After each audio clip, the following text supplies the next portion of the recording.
whatever we discussed in yesterday's session. So yesterday was all about understanding the basics. Understanding why storing data is important. What do we do after we store the data? And how is it useful? And what systems do we use to store the data? We started by talking about the database management system, which is DBMS. And then we discussed an example of how we could use the file explorer or the file system where we could store the data. That is one method. And then with that, the limitation is in a file system that we can only store a smaller volume of data, right?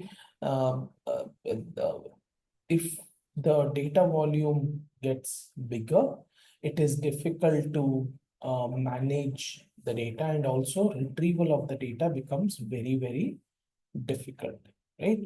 And that is where for bigger volume of data, we started relying on relational database management system, also known as the RDBMS. Okay. And one small change that makes it a lot more better is that here the data is stored in the form of tables. And as it is storing in the form of tables, if we have tomorrow, let's say 1,000 faculties, or let's say 5,000 faculties, or whatever it is, we will eventually have 1,000 or 5,000 rows in the table. Okay, compared to having 5,000 files, which are very, very difficult to manage, we will, oh, sorry.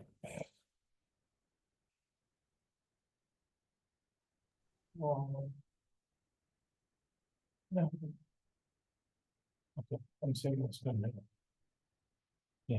So instead of maintaining 5,000 files, we can simply have 5,000 rows in this table. And let's say we want to collect the date of birth, all of it can be easily retrievable. Okay. All right. With that being said, after that, we spoke about some examples of the RDBMSs, and we saw how Microsoft SQL Server is one of them. And I had given you a link to install two softwares. One is the Microsoft SQL Server, and another one is the SSMS, which is the SQL Server Management Studio. And I provided you a link from where you could download it, and a link from where you could, which you could basically follow and install. Okay, so before we get started with today's session, I wanted to check if all of you were able to install SQL Server, SSMS, and were able to connect to it by following the video tutorial. Anyone has any questions? Is anyone stuck?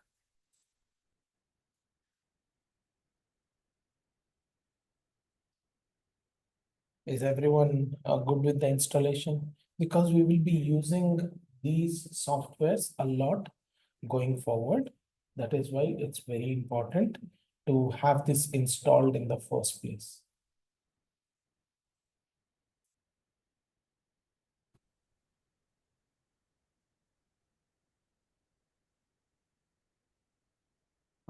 So if there are no questions, I'm assuming everyone has downloaded and installed it,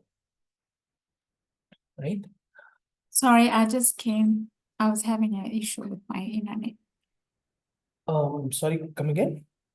Yeah, this is Bethlehem. I just logged in. I was having an issue with my internet.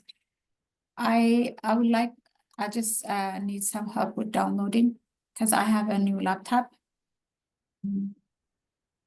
Okay, but I provided you Yeah, the link. Did you try downloading from this link? I try to use that link, but it's not, I don't know, for some reason it wasn't working. What error does it throw? So I got the email through my Gmail, but I was trying to link it, it wasn't working. What were you Basically, trying to you link? you can share your screen and he can help you out, I think. It will not take that much time. Can you share your screen? I messed up sharing. Yeah, let me go back.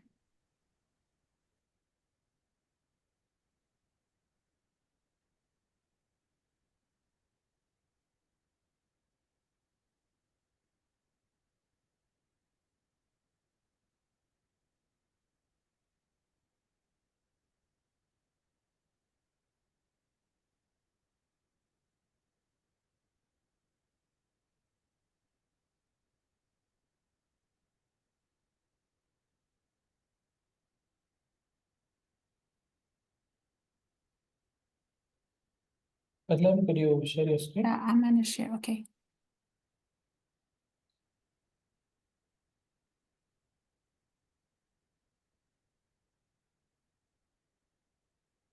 You be able to see? Yes, but did you install SQL Server? Is SQL Server installation done? Yeah, I thought I did. I just can't find it. Sorry, come again? Like I can't find it on the like on the I downloaded, but it's not there. Yeah, so you will have to download and install both. I'm gonna request control.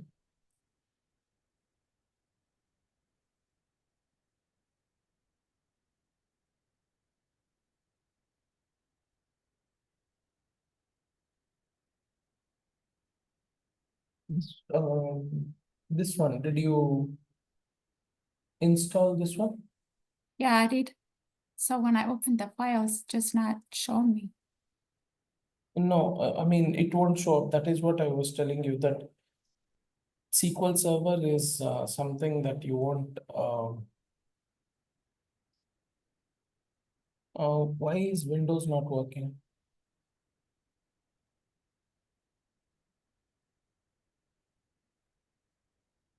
Yeah, it's working on one side. Um, It's turned into a pen.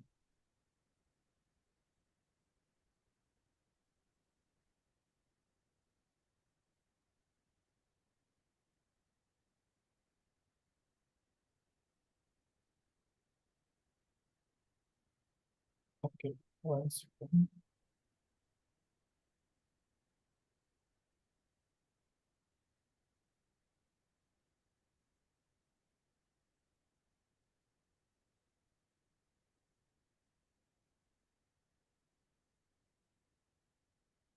Can you here scroll down, please? Try searching for services with SQL. Search, scroll down. Oh, Sorry. on the services here, this one. Scroll down uh, slowly until you find S. Keep going, keep going, keep going. Yes, yeah, scroll down, scroll down. Right here. Yeah, but why did you install the Express one? I asked you for the developer edition. Yeah, I accidentally did it. I thought I did both. You don't need both. I asked you to. Can you Yeah, scroll I down? deleted the Express one. I thought I did that one. No, it's still there.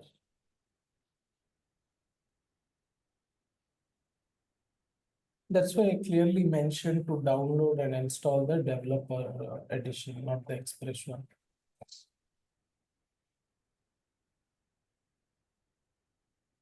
Um, Go to the downloads again. Go to the downloads. Downloads. No, no, no. Downloads. I'm not able to control your screen. I don't know why. Downloads. It's on the top right corner. Oh, right here. Uh, Top right. Yeah, yeah. Here, here. I don't know. Hey, one second. Um,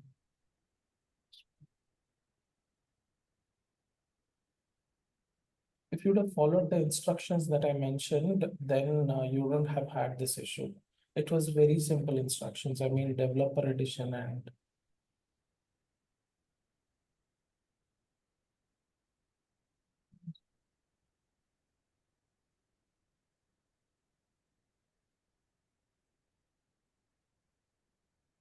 can you say okay?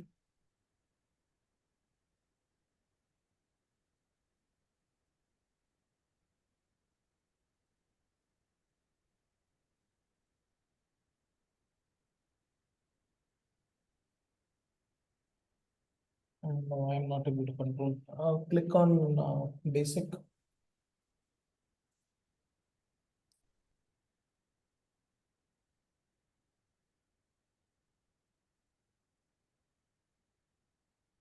No, I won't be able to see the.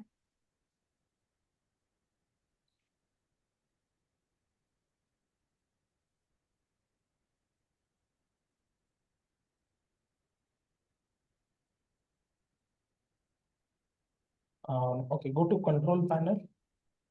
Go to Windows. Go to Windows. Control panel.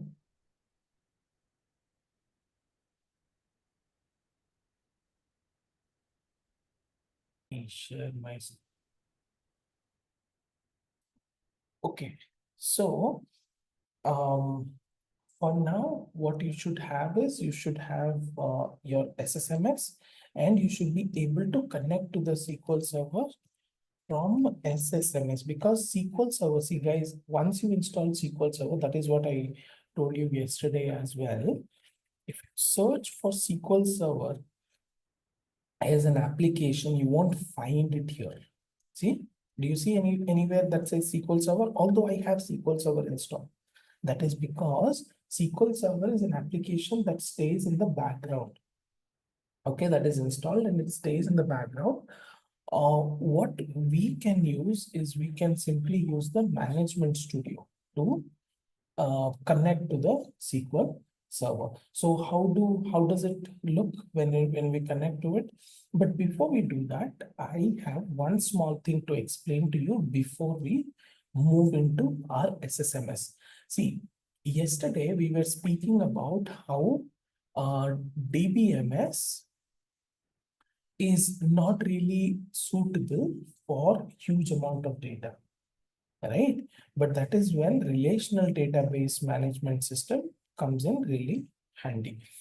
But why are they called as relational database management system? What does the word relational mean? Now, if I take you back to this example here, the faculty example, do you think we will be able to accommodate all the details in this table? I mean, is it possible that obviously we will have students, right? So there will be a table called students, right? We have a faculty table and then there could be a student table as well, right? So that we have student ID, student name, address, uh, course, and then joining date, all of that, right? But then let's say I have details about faculty in here. Now, let's say Dinesh is training on SQL. I could write it as SQL like this. Someone could write as structured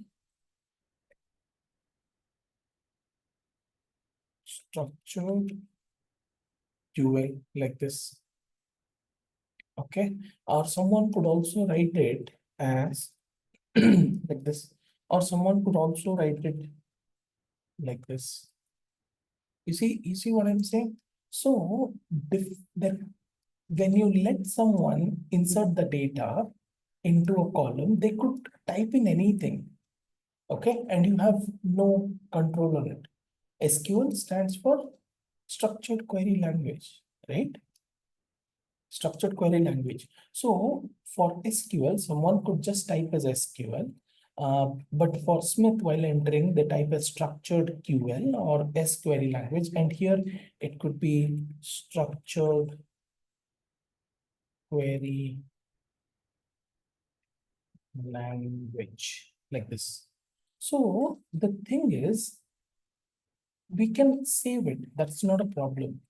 But let's say tomorrow there is a requirement saying we need to list all the faculties who train on SQL.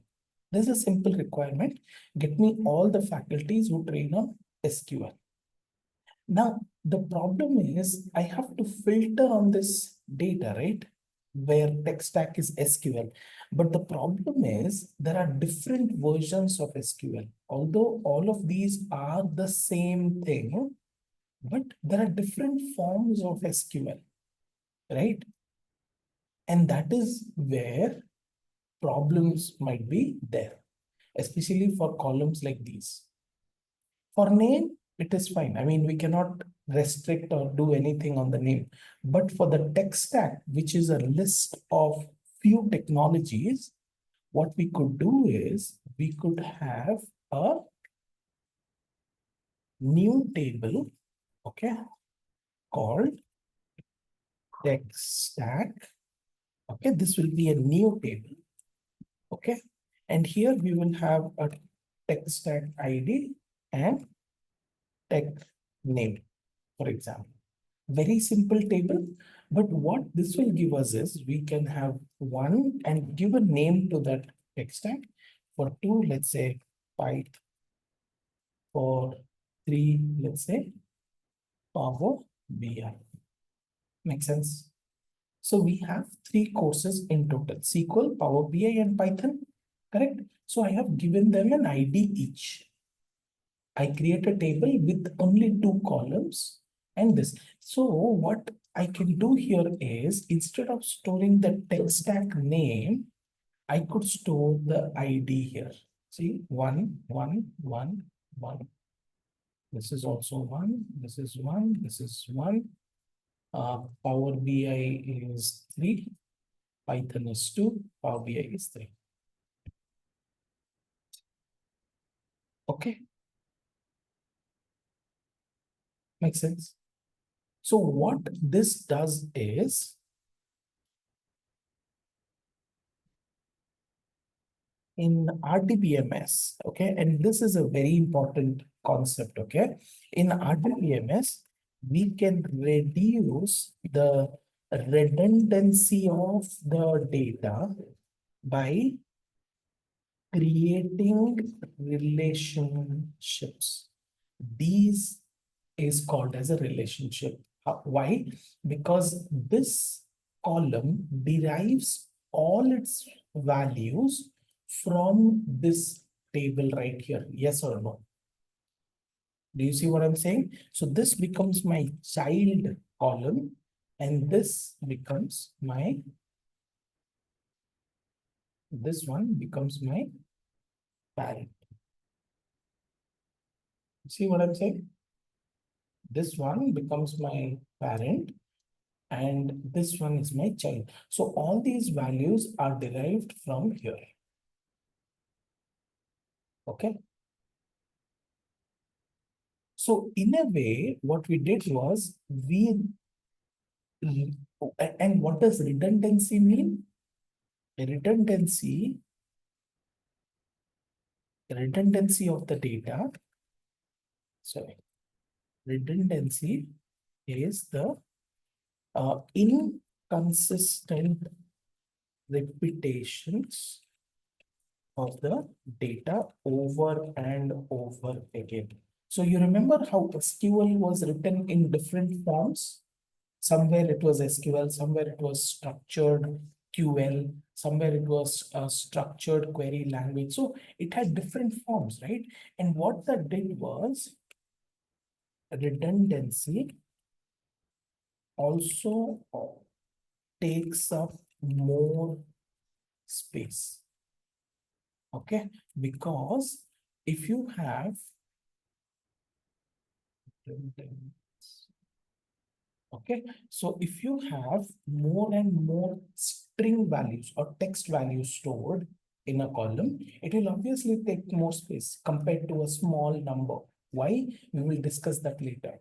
How numbers are lightweight compared to text values. So imagine this is only 10 faculties. There could be thousands of faculties at a later point of time. The problem is if we keep storing the text in the text stack and in different forms, it'll be difficult for us to filter. Now it becomes easy. If someone asks, how many faculties do we have in SQL, we just filter on one here. And if we look at one, we have 1, 2, 3, 4, 5, 6. Okay, so we have 6 faculties training on SQL. Okay, and we can find all of that by filtering on the ID 1. Make sense? Okay, so this is what relationships looks like. Now we will see how we can do that technically, how we create a table, how we can apply these rules that we discussed yesterday, how do we build this relationship between two tables. We'll see all of that in our while we are doing our hands-on. Okay, now another interesting thing is there is a relationship here. Okay, so if I try to add a new faculty with an ID, let's say 10, for example, I'm saying. Now, is there an ID 10 here? No. So in that case, I'm sorry, excuse me. This record won't be allowed into the database or into the table, in fact.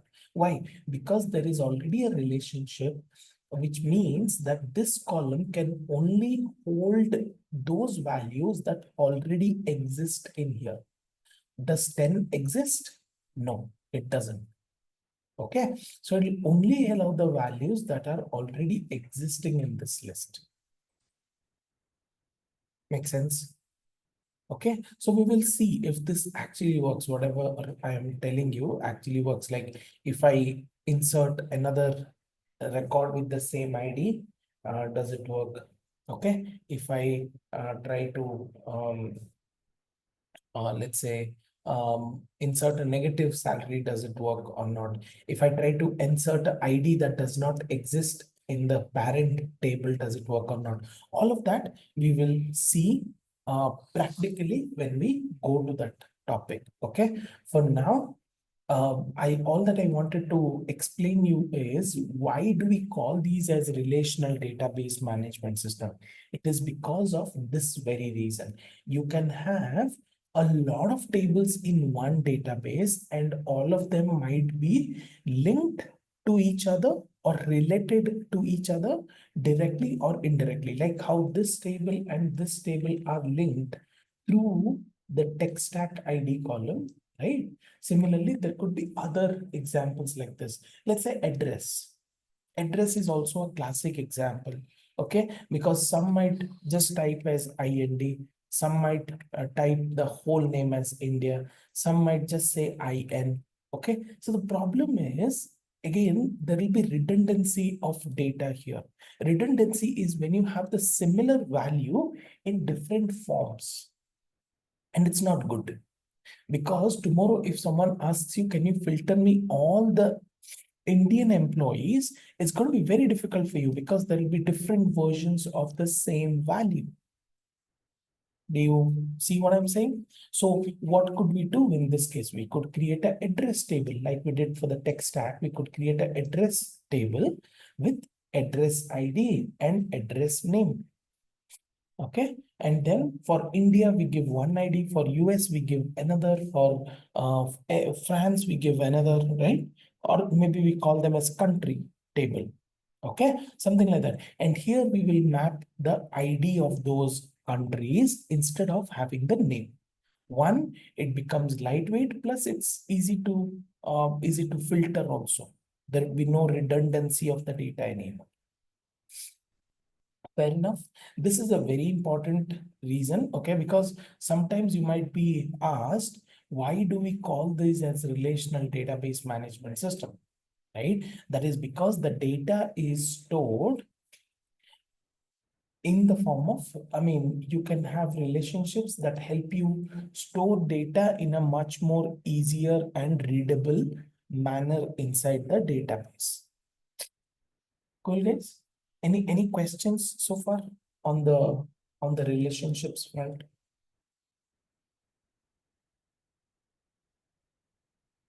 Are you all following?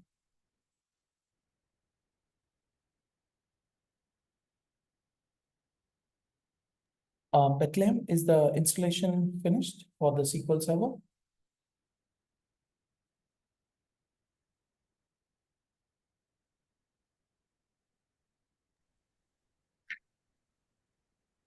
No, I'm just paying attention on the class. Oh, okay. Yeah, that's fine. I mean, you should be able to do it. Okay. Any questions, anyone? All good? I will upload these notes today as well. Okay, don't worry about it. So you could see it. Okay.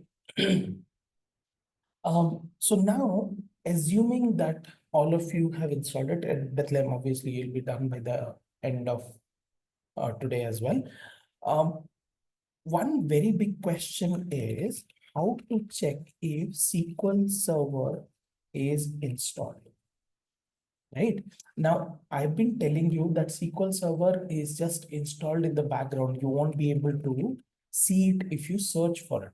And which all of you might have a concern. Dinesh, how do we check if SQL Server is installed? This is my system. So I know, yes, I have downloaded and installed it. But what if I am given a new system by my company or someone and they ask me to check if SQL Server is installed?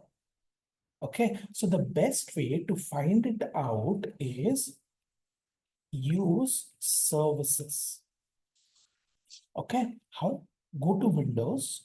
Okay, go to your Windows and here search for something called as services. Now, what are services in the first place?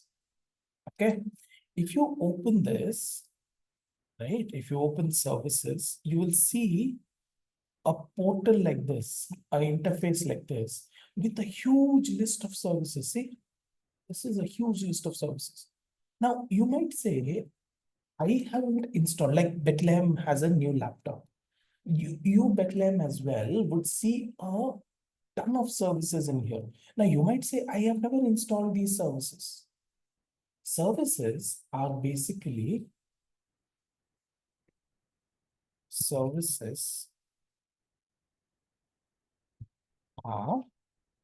background processes for each software that is installed. One very simple example, Bluetooth, right? You connect to your wireless headset using Bluetooth, right? Now, how do you think Bluetooth works? How do you think how do you think our system is able to instantly identify or recognize any device that comes in the periphery?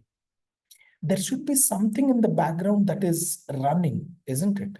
That catches these devices on the fly, right? Our Bluetooth is on, I understand, but what is that background process that is running 24/7 whenever Bluetooth is on that is catching those devices? It is the services. So if you see here, okay, I scroll to the top and I just search for B. Look at this, see, Bluetooth. And if you notice, all of these are running. And if you look at the description, it says the Bluetooth, and all of your systems will have it. You can open and check yourself. Okay. When you install a Bluetooth software, okay, or the Bluetooth as a product, it will automatically add these services in the background. And you will, if you look at the description of this service, it says the Bluetooth service supports discovery and association of remote Bluetooth devices. If you stop or disable the service, it may cause already installed Bluetooth devices to fail to operate properly and prevent new devices from being discovered or associated. So if you're turning on your Bluetooth, you are indirectly turning on your service in the background. Okay, and it is applicable for everything. For example, Wi-Fi. It's a very common thing that you use, right? But how is Wi-Fi able to detect all the network devices that are there? Again, for that, you have something called as WLAN autoconfig, this one. Okay. You see, service provides the logic required to configure, discover, connect to, and disconnect from a wireless local area network.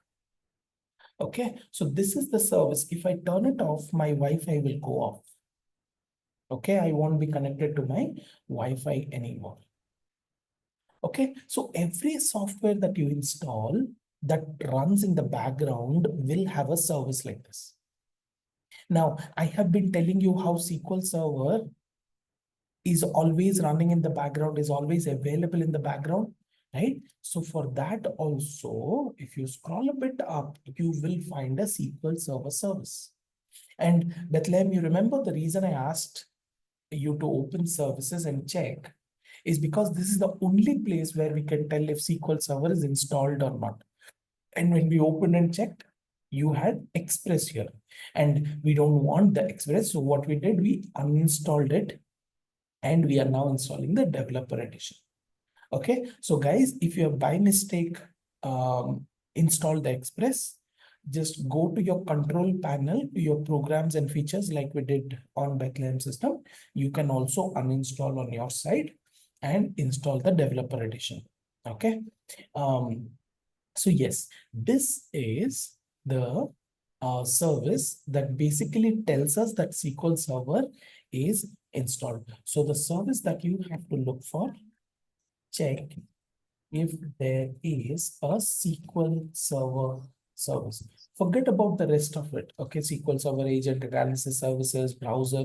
These are not important for us. The one that is most important is this one, SQL Server. Okay, so here, check if there is a SQL Server service available. This confirms that there is a SQL Server installed in your system. Okay, a lot of people go crazy to see how SQL Server is installed or not. Some go to the a control panel and check, but this is a short way of checking if SQL Server is installed in your system.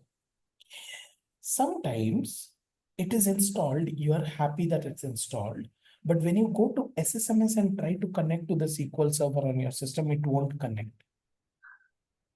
Okay, although your SQL Server installed, it still won't connect. There is a reason why. You see the status of this service, it is running right now. Okay, in some cases, what happens is when you restart your laptop, okay, you might want to shut down or restart or do whatever, right? In such a case, Salem, do you have any questions?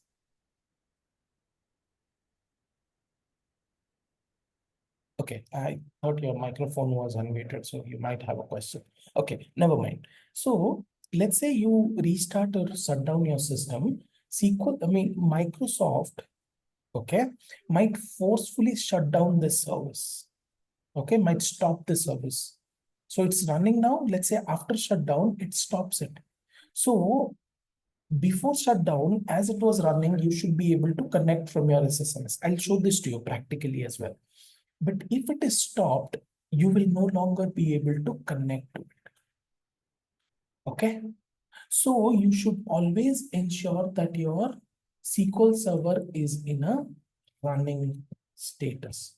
Ensure that your SQL Server is in a running status. And this is important. Along with that, and the startup type should be automatic.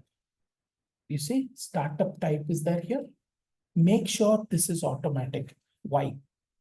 As I just told you, let's say I am shutting down my system or restarting my system, there is a chance that this service might be stopped by Windows, which is fine, no problems.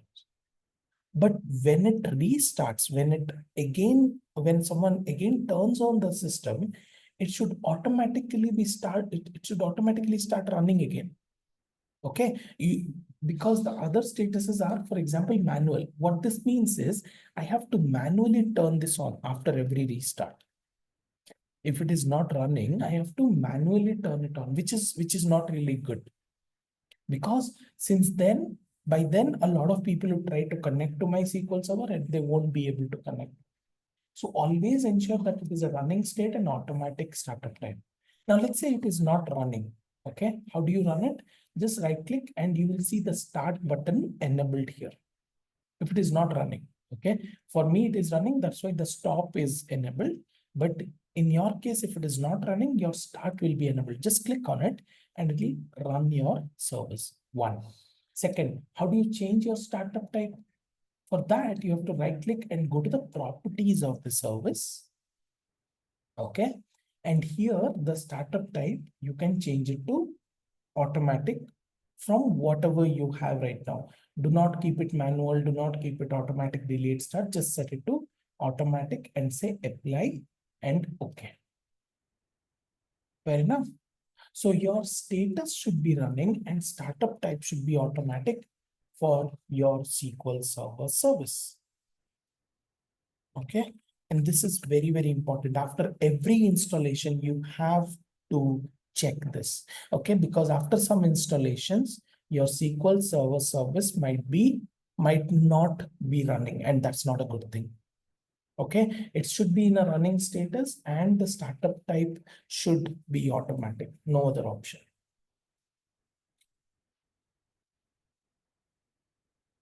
Okay. So everyone who has installed, can you guys see the service? And is it now in a running state and startup type is automatic? Can you all confirm?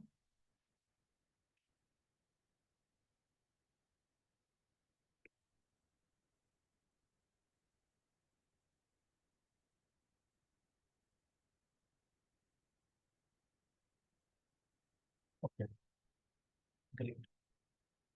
Nice. All right, fantastic. So now that we understand, so let's go and check. Great, fantastic.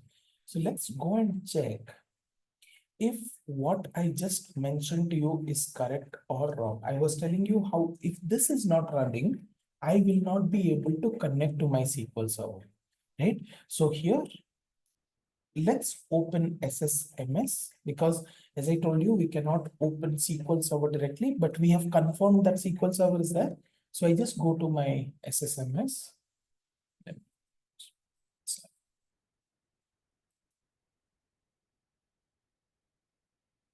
So it will take some time to load. Let's just give it a minute. All right. So this is what I have. The Microsoft SQL Server Management Studio 18.12.1. You might have a recent one or this one. I'm not really sure if there has been an upgrade. But if it is there also, there will be very, very minimal changes, not to worry.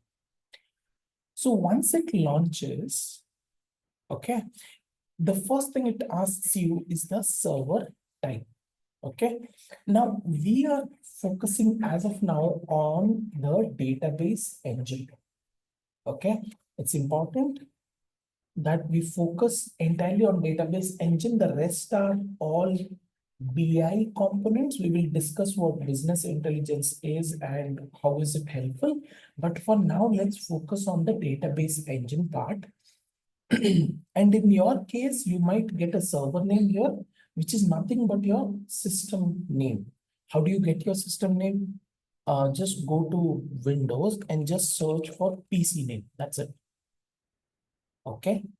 And you click on view your PC name. Okay. So when you open this, if you see, this is the name of my device. Okay. So I am using the same thing in here, if you notice. Okay. So just search for PC name and you should see it. Okay. So once you have the name here, you can choose the authentication mode. Okay. Now, Whoever installs the SQL Server, which means in my system, I installed it. In your system, you installed it. Okay. Now, SQL Server works on access level. Okay. You should have permission to be able to connect to it. So when you install it or I install it on my system, we are automatically added as an admin. Okay, we are the admin of the server by default. The moment we install it, we are automatically added as an admin. So as of that time, as of now, as you have just installed, you will be the only user having access to your SQL server. Okay, if you want to add more users, you can obviously do that in two ways. Okay, one is access can be provided using two ways. Okay, first is Windows authentication. Another is SQL Server authentication. What does Windows authentication means? When you join a company, when you join an organization, you are given an ID. Okay, you are given an ID the moment you join. And that company ID belongs solely to you. The password only you would know. And when you log in into your Windows in any organization, you'd use that ID only. Okay. Your personal ID won't work. So when access is granted using the company provided ID, that is when it's a Windows authentication. Okay. So you will have your ID, I will have my ID. So if I want access to a SQL server that you have installed, I would ask you to add my ID to that SQL server because you have installed it. So you will be the admin. So you can add me or grant me access. Usually this is done. This is the access related access is provided by the DBA team. Okay, what does DBA team stand for? Database administrators. Okay, so you will have database administrators in companies. There is a team, DBA team, who focuses solely on this. Okay, they work on maintaining the server because they are the admins. They focus on maintaining the server and also granting access to people who would need it. Okay, so but just in case, okay, you at any point of time provide access, there are two methods. Okay, one is using, you can directly give access to an ID of a user, or which is called the Windows authentication, or the second option is we can create a combination of user ID and password and share it with others. Okay, so either I can give you direct access on your ID, or I could create a user ID password combination, okay, in SQL Server that will have access and then share it with others. But this is more risky. Why? Because we wouldn't know who is using the user ID. It could be you, it could be me, it could be anyone, because they would be using the same user ID and password. Okay, when they are using their own Windows ID, I mean, we know that, okay, this, if Dinesh at gmail.com is connected, we know, okay, it's Dinesh. But if I'm using a combination of a user ID, it could be any user, say database user. I create a user as a database user. Now that can be used by anyone. And that is where the problem starts. Okay, if it goes to the wrong hands or wrong people, then they could update the data in our database big time. Okay, so SQL Server authentication is not very preferred. This is not preferred. as it is not safe. Whereas Windows IDs are safer in nature, right? Because we are only giving access to your ID and your password only you know. You'd never share it with anyone. If you're sharing, it is on you. Okay, but ideally, you should not share it. So here, if I bring you back, you will see that it asks me for the authentication. So there is a Windows authentication, in which case it automatically takes my Windows ID, or I could choose SQL authentication, in which case it asks me to insert or provide the login user and the password. This is exactly what I was talking to you about. Again, the DBA is responsible for creating this user and giving them access. If time permits, I'll probably show you how we do it. But for now, let's just focus on what we are discussing, which is about database development. Okay, so I am going to use the Windows authentication and click on connect. Okay, so as of now, you can see that it connects very well. Okay, I'm able to connect to it.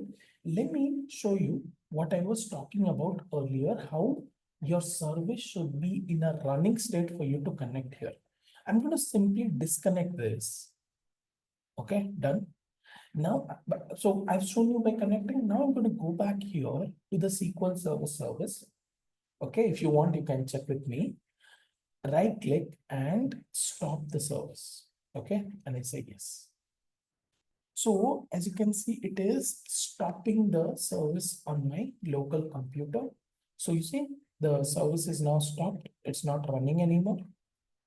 So I go back here to my SSMS and click on connect. Database engine, right? We are working on the database engine now. And here I have the exact same details. See the same server name, Windows authentication, and I try to connect. See, it keeps on trying to connect.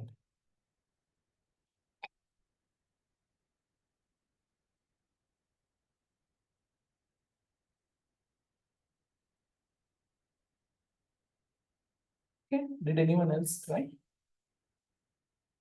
Is it working? Eventually, it will throw me an error saying a network related or instance specific error occurred while establishing a connection to SQL Server. It says the server was not found or was not accessible. Verify that the instance name is correct and that SQL Server is configured to allow remote connections. So, which means the service is not running. So remember, this acts like a switch for your SQL Server. If you turn this off, if you stop it, no one will be able to connect to your SQL Server anymore.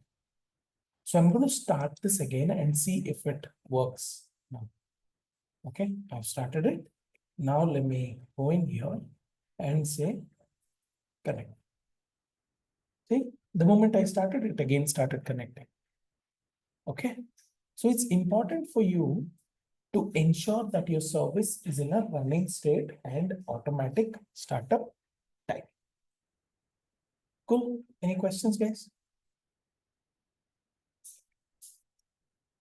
Is everyone able to connect to your SQL Server? Like how we did it here? Do you have any issues connecting?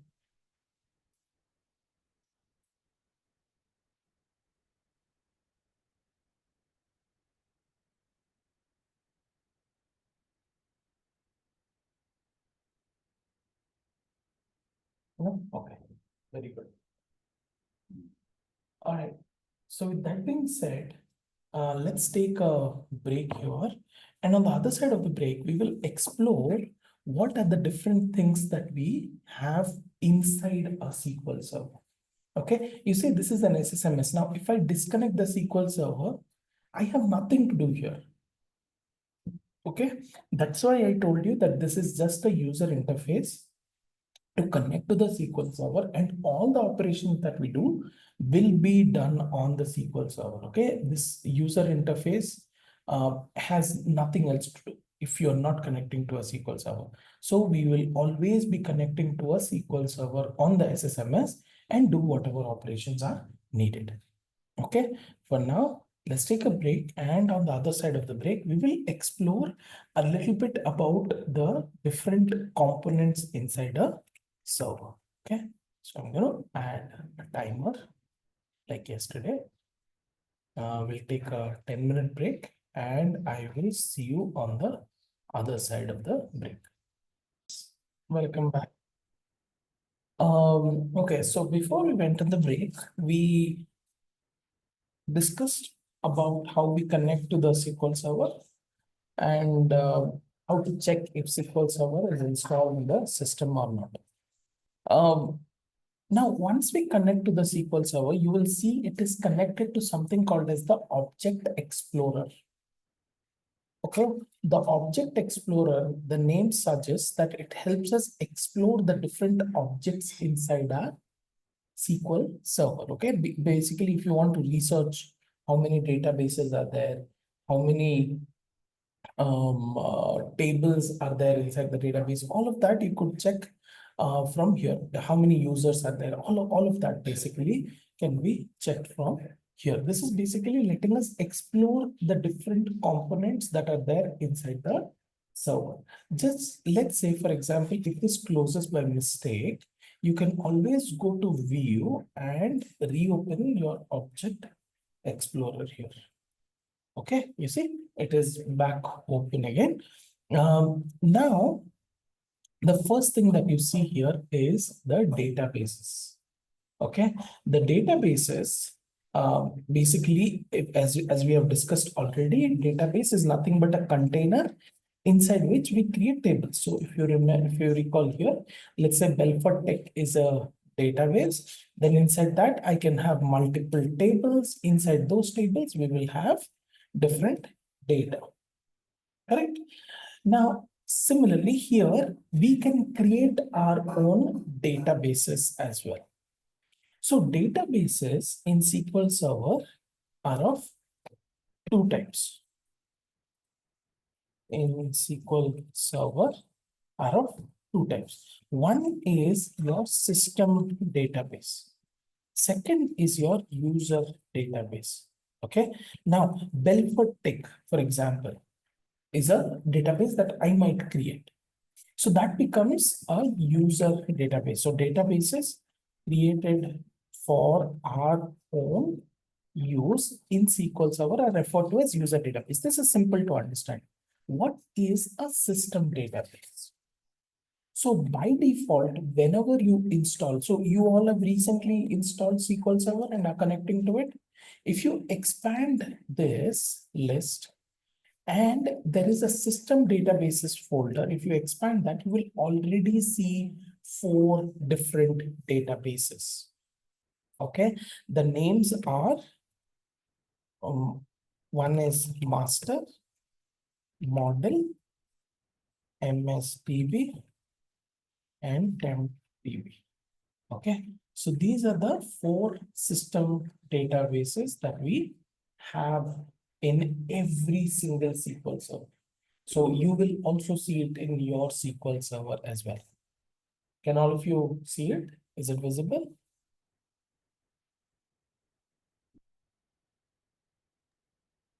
Yes, we can see you.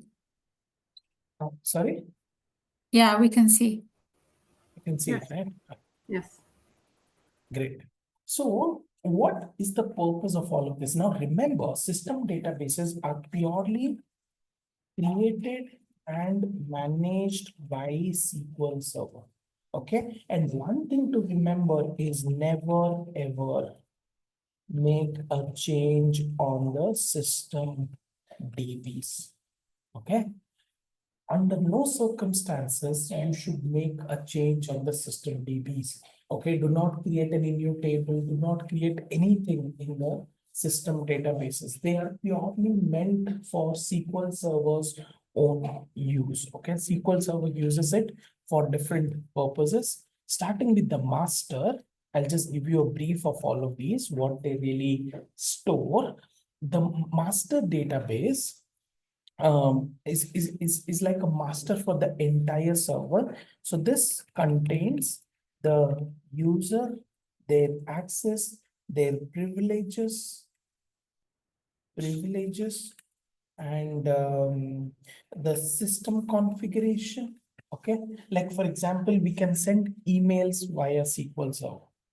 Okay, not with the developer edition, obviously, because for that you will need the license of SQL Server. But yes, you can send emails via SQL Server, and that configuration, okay, is stored inside the master. It acts like a master to your entire server. Okay, again, these are purely meant for SQL Server's own use. Okay, SQL Server itself stores some of the other information in them. Okay, so we do not have to do anything on these. Okay, I'm just giving you a brief just in case it might be important. Model. What is a model? Okay, when you go to a apartment society or a house, you go look at a house by a builder. What they have is they have a model apartment. They have a model house. Why? So that you have an idea of how a new built house would look like in that locality, in that area. Yes or no? The model database is exactly like that. Okay, it's as simple as a blueprint of how an empty movie would look like. So why do we have a model in the first place? When we create a new DB, SQL Server creates a copy of the model DB with the name that we provide. Okay. So if I ask my SQL Server to create a database called Belford Tech, it would copy the model database as is, okay, and just name it as Belford Tech. You see what I'm saying? So all the features that needs to be there in the empty database would be retained in the newly created database, because the model already has all of these things, all of the important things, and that will be copied to the Belford Tech database as well, because it's nothing but a copy of the model itself. That is why we call it as blueprint of how an empty database would look like. So tomorrow, by mistake, if you create a table in your model database, every time you create a new database, that table will get copied. Okay, that's why I say do not do or perform any operations on any of the system databases. Okay, it is not at all recommended. Okay, so we have now discussed master and model. Coming to MSDB. Let's say you have to run a specific operation during the midnight, every midnight. Okay, every midnight, let's say you want to update some data, for example. Now, are you going to stay up during the midnight to be able to do it? No, obviously not. Okay. What you instead can use is you can schedule your update. Okay. You can create a schedule for that update. Okay. And that can be configured on the agent. Okay. For now, it is not running. I'm going to start it. Okay. Yes. Yes. So the agent, you see, it's saying disabled because I stopped the SQL Server service then, right? So it automatically stopped the agent. So in the agent here, if time permits, I'll probably show you how to do this. But here you can create your own job, okay, wherein you can say run this update, and you can also schedule it, saying during the midnight. Okay, so you can have as many jobs as you want in here. And all of these jobs that you're configuring, the data of all these jobs get saved here. Okay, into the MSDB database. all of it. And I was telling you how we could send emails from SQL Server, and the configuration is the master, right? All the email information that are sent out, like who is it sent to, what are the contents, right? All of that is again saved in the MSDB database. Okay. The last but not the least is the temp DB. Okay, this is something we will talk in detail again at a later point of time. But at some point of time, you might want to store some data temporarily inside the database. Okay, you wouldn't want to save it permanently, like in a table, no. But you'd want to store some data temporarily inside the database, and those in the form of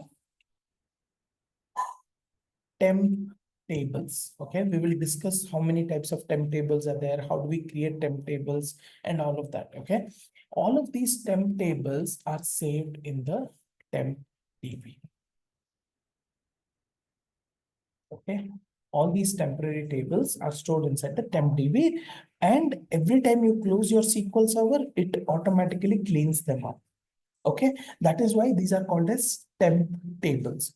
Okay, these do not stay permanently on your database, but are stored inside the temp DB for you to use them, let's say for 5 minutes or 10 minutes or whatever, however longer you want to use them. After that, they are automatically wiped out. Cool, make sense?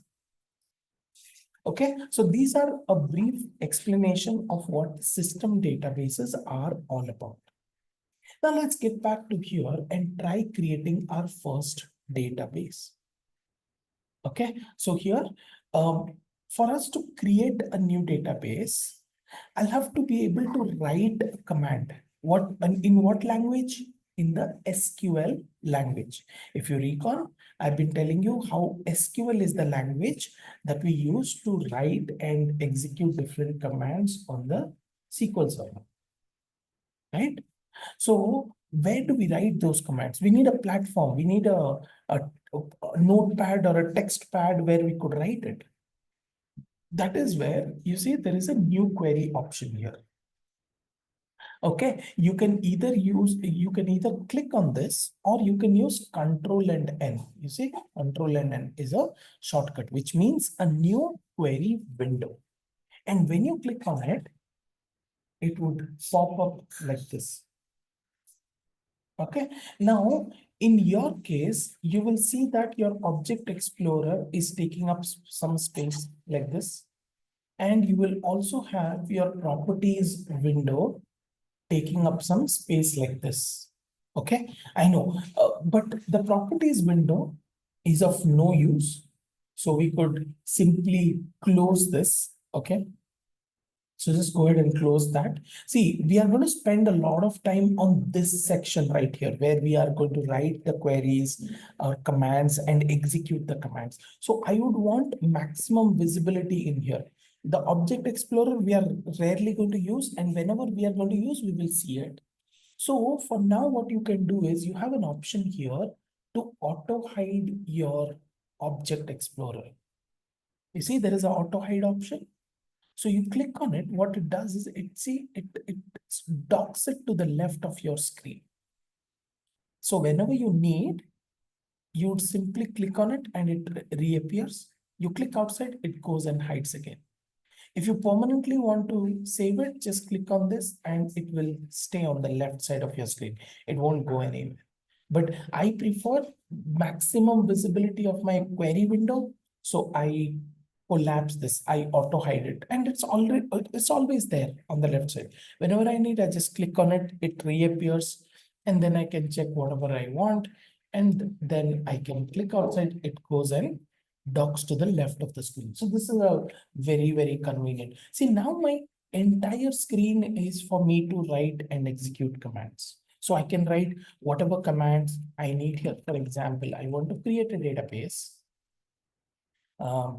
Let's say, quickly check. Okay, let's say October 09. 2023.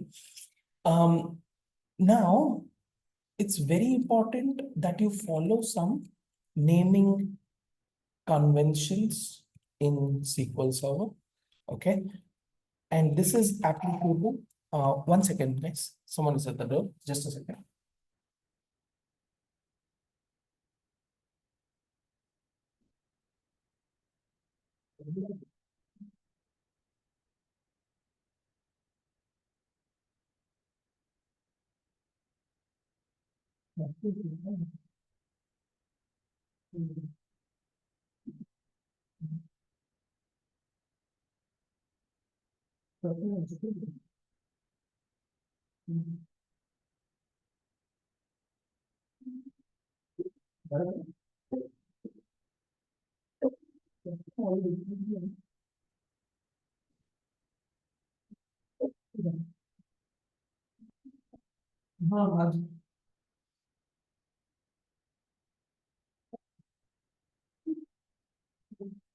Okay.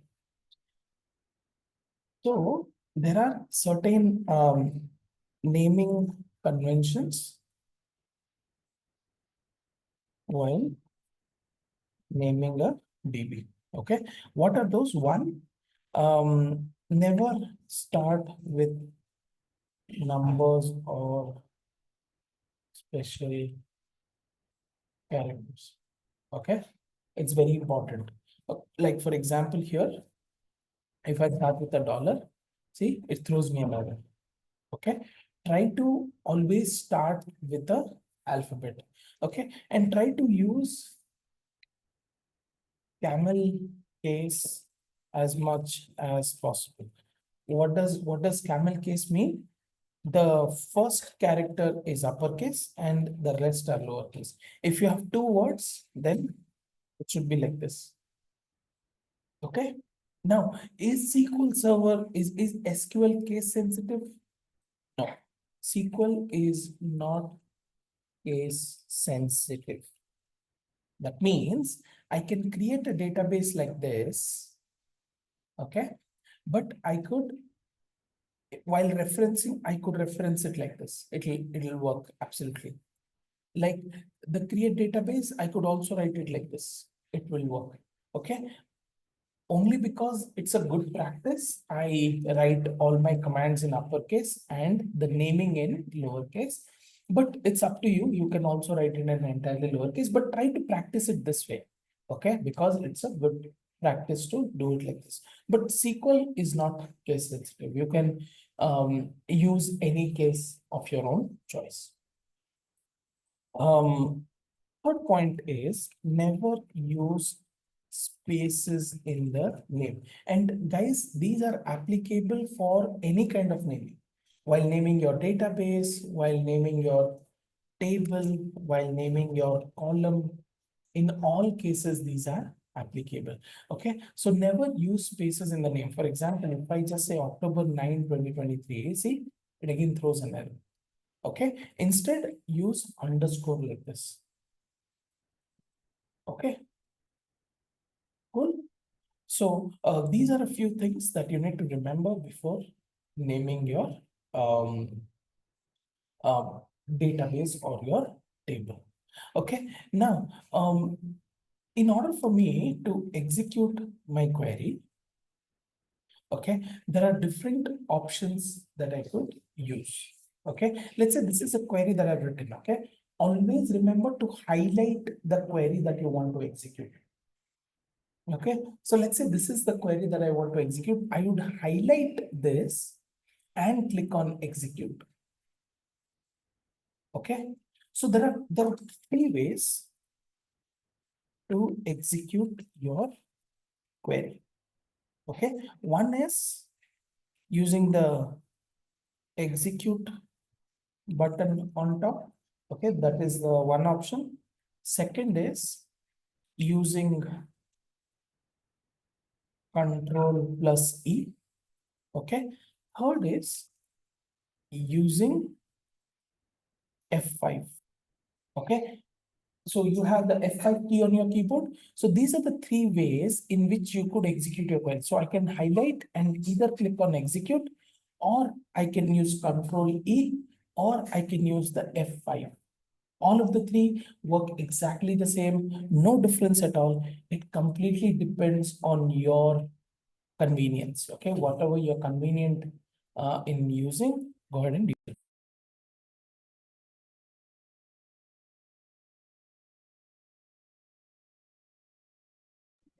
Okay, so here, now that I have created the database, I haven't executed it yet, okay?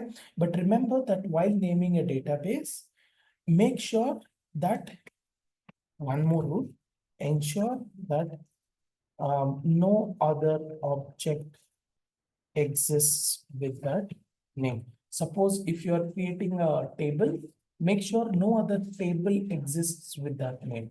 If you're creating a database, make sure no other database exists with that name. Okay, so you should not be giving duplicate names for your objects. Okay, this is another very important rule to follow. Now, what are these that I'm writing? Why is it highlighted in green and this one is looking like this? See, whenever you're working on a programming language, okay, you might add a lot of complicated code here and there. Make sense? You might add a lot of complicated code in your while you're building some logic. And sometimes it could be possible that you might yourself forget about it as to why you used a certain code, or why you wrote it in that manner. You might forget on yourself as well, and that's absolutely fine. Okay, or you might not have time to explain it to others that, hey, I built this code and this is the reason why I built this. So how do we share knowledge?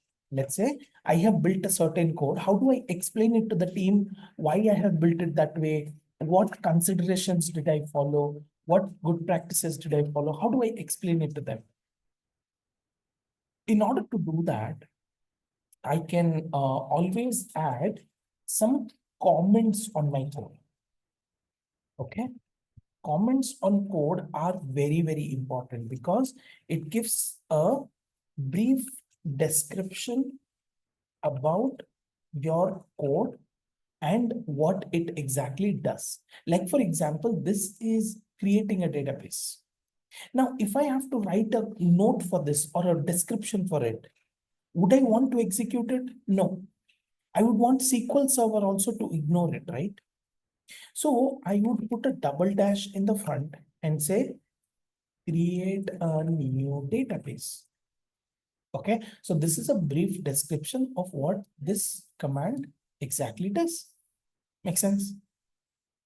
So if I put this in double dash, that means this is a comment. Okay, so you have two types of comments. One is your single line comment, which is prefixed with a double dash. Another is multi-line comment, which is in this pattern. See, I have started it here and it's until here. Multiple lines. See, have I put a double dash in front of any of these lines? No. But all of these are considered as comments. Why? Because I've written it in this pattern. Okay. So if you have a huge piece of code and if you want to give a huge explanation like this, put it inside this pattern. If you just have a single line, just put it with like this. And comments are highlighted. Comments are highlighted in green color font. Isn't it? See, all of these are in a green color font, this one also. Okay. And if I highlight this much, or let's say this much, and run, the only command that will be run is this one because the rest are all commented. This is a single line comment. This is a multi-line comment. Okay, so the first thing that we do is check if there is already a table name, database name with this. So I go here and I check if there is a October. There is October, but it's in 2022. So this is October 9, 2024. So I'm going to create this database, and you don't have to follow the exact same name. Okay, you can give your name also to the database. Any name you want. You can also give your name as well. But remember, always give meaningful names while working on projects. Okay, because you cannot name your database as database 1, database 2, database 3. Makes no sense. Okay, give it a proper name. All right, this is just a learning DB. That's why I've named it like this. So it's entirely up to you. So I'm now going to execute. See, what does it say? Commands completed successfully. So I go back to my Object Explorer. Okay, the database doesn't appear. So in order for a new database to appear, just right click on this and say refresh. There you go. Okay. The database is now created. Again, I'm going to share this entire file with you guys. Okay. So going forward, we'll be doing all of these and I'll be sharing these files with you. Okay. All these notes, all these practice that we do every day, I will share this with you. No problem. Okay. Rename you guys.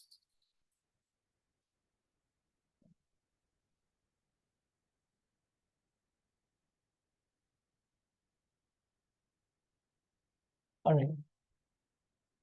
Okay, so we have now managed to create our own database. Okay, now next step is let's create our table. Okay, so we already know that inside a database we can have one or more tables where we could store all our data. Okay, so here to create a table, before we create a table, we need to learn certain things. Okay, you need to have a few things ready. Like what? The first thing is, again, I'm gonna this. Okay, so the first thing in a table is you have to first figure out the name of the table. Again, very important. Do not just give table 1, table 2, table 3. Makes no sense. Give it a proper name for your table. Okay. So the first is your table name. Second, you have to also decide what columns are you going to have in your table. Okay. And this is something you have to decide upfront. Like, for example, I was creating a faculty table. So I have to upfront figure out what columns do I need in my table. Okay. Now you could definitely add columns later, but remember that let's say you have populated these many records, you add a new column later, it will be empty for all the records, right? So updating that will take time. So it's better if you could cover most of your columns in the initial stage itself. Okay. I mean, you can obviously add a new column later, but obviously you might not have the data for that column for the existing records. So it's important that you figure out your columns, whatever possible in the first stage. Third is every column right here stores a certain type of data. Yes or no? Like for example, faculty ID is always a number. Faculty name is a string value, is a text value. Okay. Address is a text value. Salary is a number. Tech stack ID is a number. Onboarding date is a date field, right? So each of these columns here have their respective data type. Okay. Each of these columns here have their respective data type. So along with the columns, we have to also understand what type of data each of those columns store. And this also you have to predefine while you're creating the table. Okay, it's very important that you define the type of data each of the column is going to hold while you're creating the table itself. Okay, so what are the different data types available in SQL Server? Let's talk about that first. And this is important for you to understand. See, we spoke about numbers, we spoke about text, and we spoke about date. Okay, these are the three most important data types that we're going to focus as of now. Okay, for numbers, we're going to start with something called as the big int. Okay, int stands for integer. Okay, that's why the name. Now, big int allows you to store up to 19 digits in your column. If you define a column as big int, you can store up to 19 digits, both on positive and negative side. Okay. In integer, you can store up to 9 digits, again, both on the positive and negative side. So you might say, hey, Dinesh, in that case, can't we define everything as big int? Because that will cover all the scenarios. Let's say I am storing huge numbers also, big int should be fine.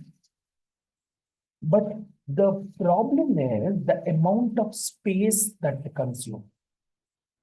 Big int takes about 16 bytes of space, whereas compared to an integer that takes up only 8 bytes worth of space. Okay. So that means if I store, let's say a simple 0 in a big int column, it will take 16 bytes worth of space. If I store value 10 also, it'll take 16 bytes worth of space. See, the maximum range it could store is up to 19 digits. But I can store 0, 1, 2, 3, 4, all of it. For every value, it takes up 16 bytes worth of space. Whereas in case of a integer, it's only 8 bytes. Okay. And the thing is, how often do you think you will store 9 digits or more, or up to 10 digits? Very rarely, right? I mean, phone numbers are 10 digits. So up to phone numbers also, even you can use integer. Big int that is why very, very rarely used. We mostly use integer. Okay, because it gives a good range of values that we could store, and it consumes half the space as that of big int. You see? So it is not only about the numbers that a column can hold, but it's also about the space that they consume while building databases. Okay, you should be very careful about the space aspect of it. Okay. Then let's say, what if you have an even smaller range? For that, you have something called a small int. Okay. Now, small int has a range of 32, 624, or something like that. I might be wrong, okay, with this range, up to plus 32, 624. Okay, but it's something like that, minus 32,000 up to plus 32,000 numbers. Okay, again, it allows both positive and negative numbers, but the space that it takes is only 4 bytes. So if I store a value 0 or value 10 or whatever it is, for every value, it takes up only 4 bytes worth of space. You might say, Dinesh, then this is much better. Yeah, definitely. But what if you want to store a value which is 50,000 in that column? In that case, it won't be allowed. So for example, for the salary column, now the salary column, for someone, it could be $50,000 also. Right? It could be $50,000. Now, can I use a small int for salary? No, because salary allows a maximum of up to 32,000 in the positive side. Okay, so for salary, integer is very suitable. Okay, so you don't always look at the space also. You look at the practicality of a data type. Okay, then what if I have an even smaller range? We have something called as tiny int. Okay, and this allows only 0 to 255 numbers. Okay, that means you can only store 255 numbers. No negative values are allowed into a tiny int. Okay. I think I messed up. This is 8. This is 4. This is 2, I guess. And this is 1. Okay. So you are only allowed with positive values. That's it. And then for some of the columns, you will only have a flag kind of a value. Like um, uh, is active, okay, or has resigned. You will always have an answer yes or no, right? 0 or 1. So if you have such columns, you will be better off using the bit data type. Okay, there is a bit data type that allows only 0 or 1. You cannot store anything else into these columns.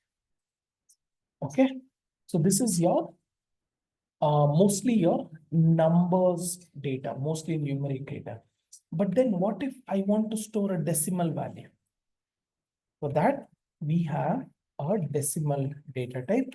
Now, decimal accepts 2 values. Okay, why is this value required? So here, X is the total number of digits and Y is the number of digits after decimal. Okay, makes sense. So I'll give you an example. If I say decimal, let's say 5,2. Just give you an example. That means if I take the exact same this thing, so we will have 5 is the total number of digits and 2 is the number of digits after decimal. So the value that will be allowed is 5 digits in total and 2 digits after the decimal. So the maximum value that will be allowed here is 999.9. Okay, max value. Makes sense? Again, on the negative side also the same, minus 999.99. So if I set it to, let's say, decimal 7,3, okay, so depending on your precision level, you decide the data type. So here I'll have 7 total number of digits and 3 digits after the decimal.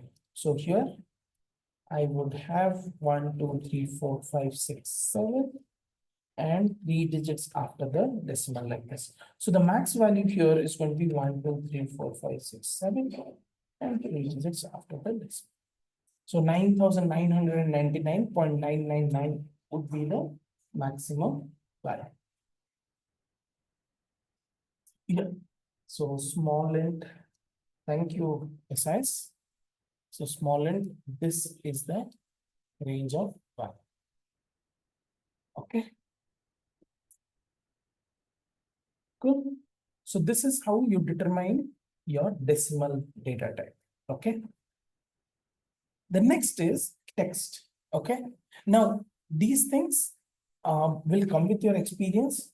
This is just a small write-up for you to remember. Okay. Just in case you're confused with the data types, you can always come back here every time and check what data type suits the best. Talking about the text data type, we have a data type called char. And remember, there is no pure text data type. What do I mean when I say there is no pure text data type? That means all text data types will allow alphabets, numbers, and special characters. Okay, you do not have any data type that only allows alphabets. No. Okay, so you can store alphabets, numbers, and special characters, all three. So the first data type that we have is char, and we have to specify the length here. Okay, for example, let's say I define it as char of 50.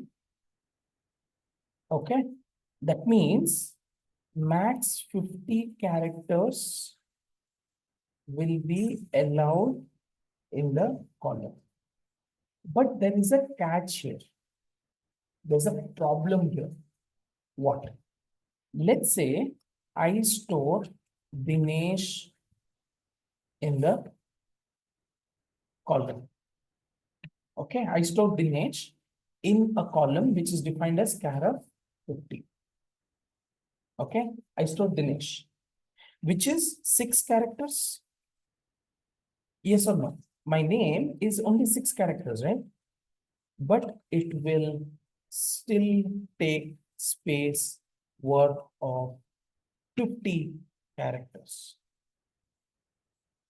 Okay, why 50 characters? Because I've defined it as char of 50.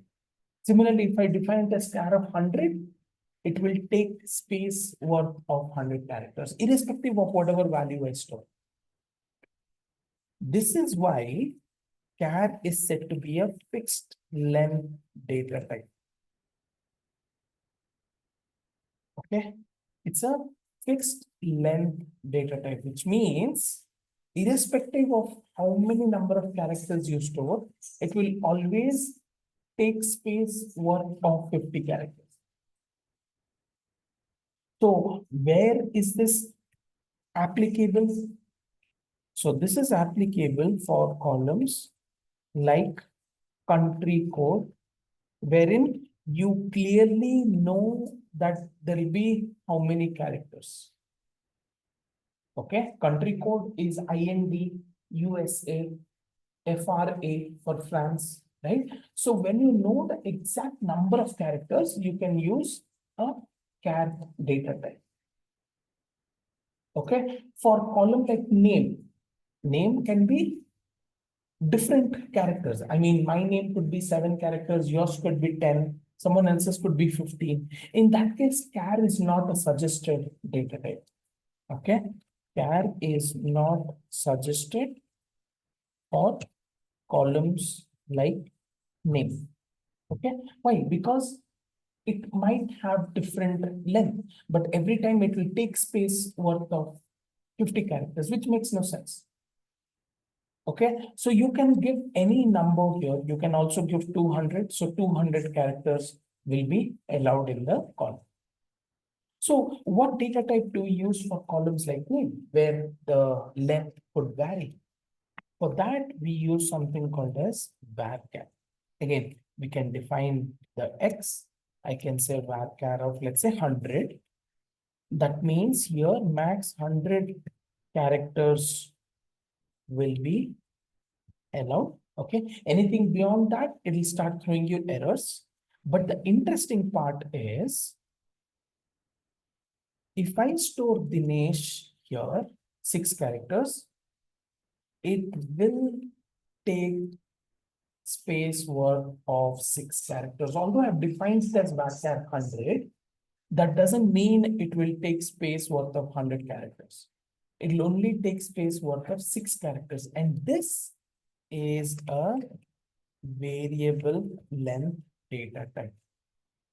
But remember, this you can store alphabets, numbers, special characters. This also you can store alphabets, numbers, special characters, all of it. Make sense?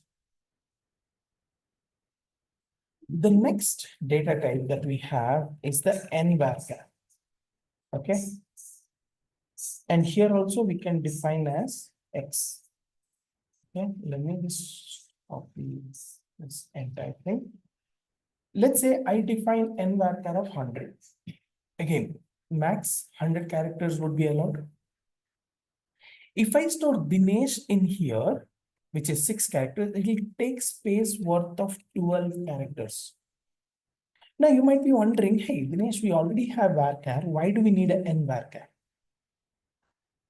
In SQL Server, SQL supports special languages as well, like Japanese, Chinese.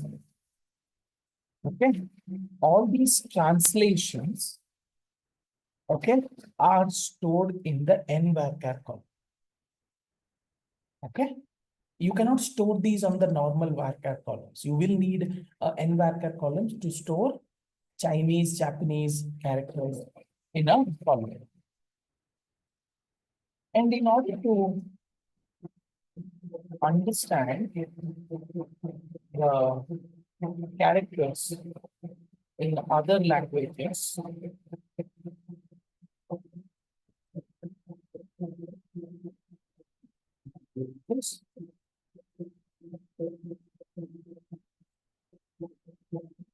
n varchar stores the Unicode value of each character. What does Unicode mean? Unicode means a language. Okay, there is a character, for example. How does the compiler know it is that character? So there is a Unicode value that SQL compiler could understand. Okay, and that is stored along with each character. So if I'm storing D, for D, there is a Unicode character that is stored. For I, there is a Unicode character that is stored. So eventually for every character, it takes up 2 times the space. So which is 12 characters. So if I'm storing exactly 100 characters into an n varchar, it will take space worth of 200 characters in the background. Okay, I cannot go beyond 100 because 100 is the maximum length here. Okay, but this is also a fixed length data type. You see, if I'm storing Dinesh as 6 characters, it will take space worth of only 12 characters, twice the space. Okay, unlike the char, which is a fixed length data type. Oh, sorry, this is a fixed, this is a variable. I'm sorry, this is a variable length data type. That means if I store 10 characters, it will take 20. Fixed is basically any string that you store, it will take space worth of the maximum number of characters. Okay, you see the difference? This can be an interview question, by the way, as to what is the difference between a varchar and an n varchar. So basically 2 differences. This supports special languages like Chinese, Japanese characters. And for every character, it stores up to 2 characters because of the Unicode value that it stores. Okay, so that is all that I have for you guys for today. We are at the end of the session. We again have a class on the day after tomorrow, and that is when we will speak about the data type, and we will create our first table as well. Okay, we'll create our first table and then go ahead and try to see how to insert data into a table and then how to retrieve the data that we insert into a table. All of that we will discuss in the next session. What you can do today is I will be sharing this SQL file. Okay, remember you cannot open this on Notepad. Okay, once I share you the SQL file, you will have to open your SQL server or whatever it is, I mean the SSMS, and then from use Control O, open, Control O for open. Okay, or you can go to File and you can go to Open and Save File. Okay, you see Control O. You can use Control O and this window would come up. So once you download this file, which I'm going to share now, you can click on that file and say open. Okay, because remember earlier I shared you a text file. This is a SQL file. Okay, if you see here, this is a SQL Server query file. So this you can open it only on SSMS. So try to open it like this. Okay, and it will open up here. So you can go through these in detail. Go through the recording again. If you have any questions whatsoever, feel free to note it down and we will address those first, and then we will move forward with our creation of the table and the rest of the topics that we have planned for next session. All right, any questions so far, guys?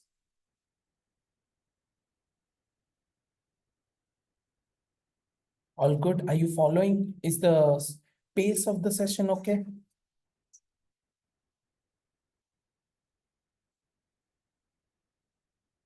All good?